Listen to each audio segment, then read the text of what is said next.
Today we're going to find the equivalent resistance between points A and B.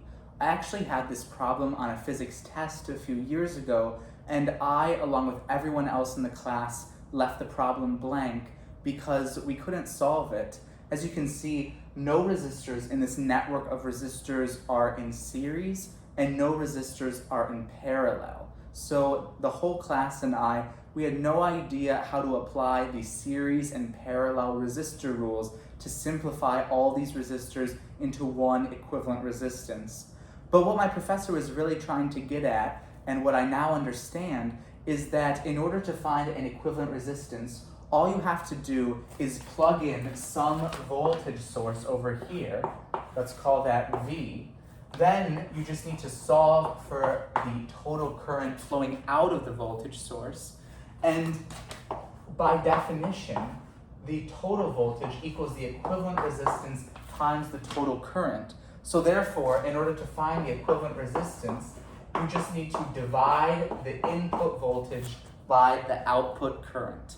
So let's go through this together and solve this so that you're better prepared if this question ever pops up on one of your physics or engineering tests.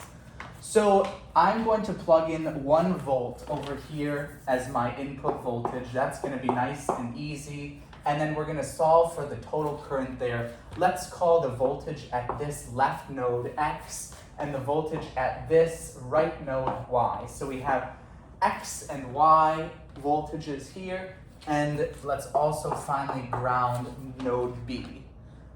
Applying Kirchhoff's current law to node X, we find that the current flowing into X through this top branch is the voltage here, 1 volt minus X divided by 1 ohm.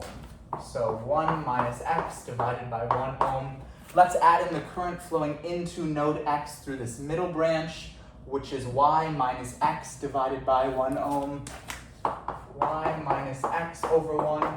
And finally, adding in the current flowing through the bottom branch, that's going to be the grounded voltage 0 minus X divided by 1 ohm.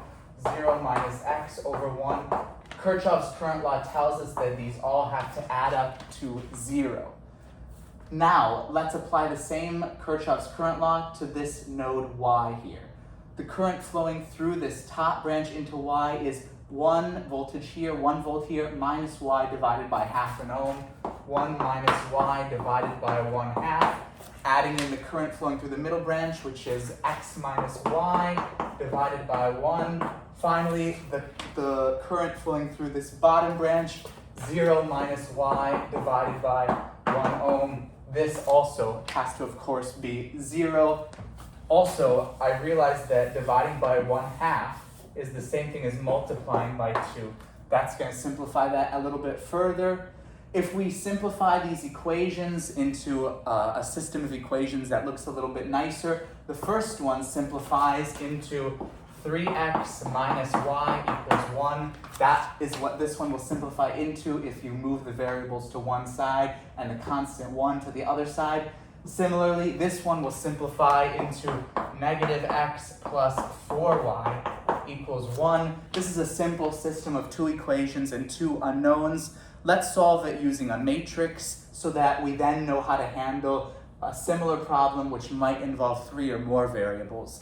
Putting this into a matrix form, we're going to find that we get 3, negative 1, negative 1, 4 times the vector xy has to equal the vector, this is a typo, this should be 2. This is what happens if you simplify this one, you're going to get a 2 down here, equals the vector 1, 2. Now,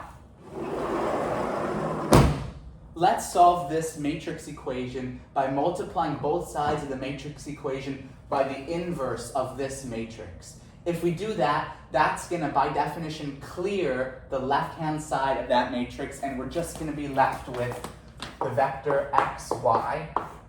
Then, on the right side, we're going to be left with the inverse times the vector 1, 2. Well, what is the inverse of that matrix? Let's use the definition of a 2 by 2 matrix inverse, which says that the inverse is 1 over the determinant of this matrix. The determinant of this matrix is 4 times 3 minus negative 1 times negative 1.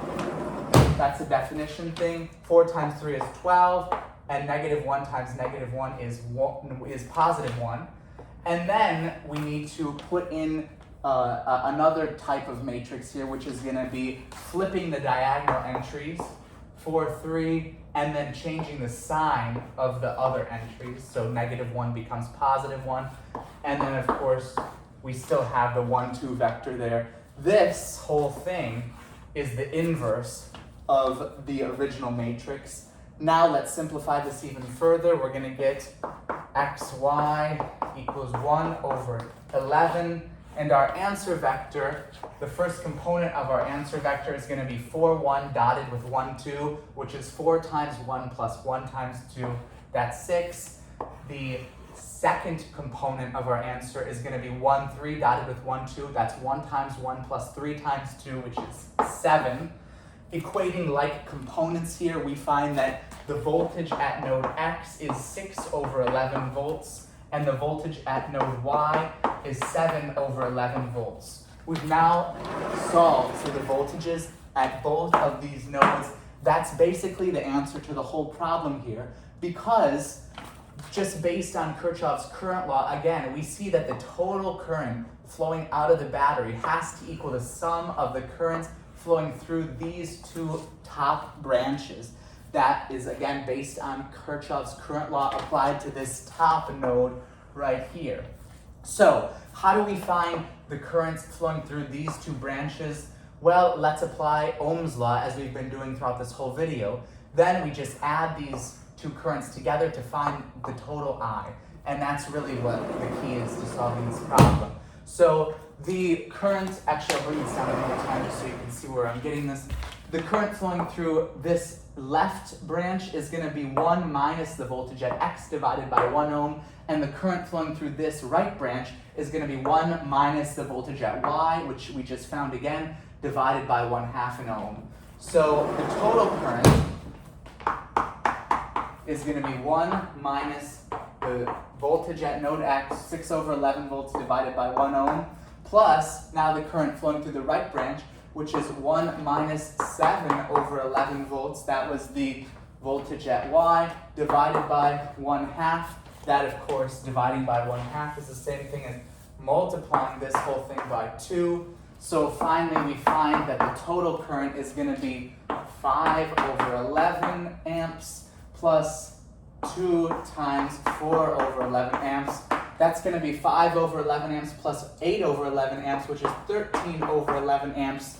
From the beginning of the video, I said that the equivalent resistance was equal to the voltage we chose to input divided by the total current flowing out of the battery.